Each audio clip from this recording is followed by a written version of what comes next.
એક એવો નિયમ જે ક્યારેય સૂતો નથી, જેને સૂવાની પરવાનગી પણ નથી.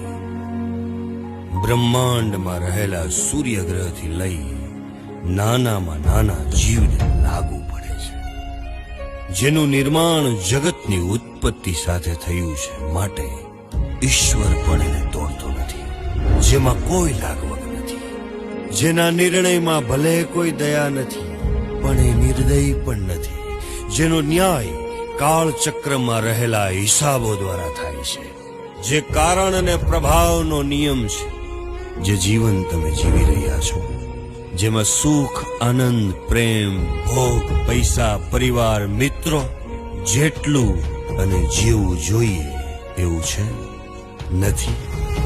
તો જાણવાની જેને આધીન બધું જ છે, જે ચાહો એ મળે એવા લો ઓફ એટ્રેક્શનના નિયમથી ખૂબ આગળ છે, જે વ્યક્તિગત નથી, વ્યાપક છે.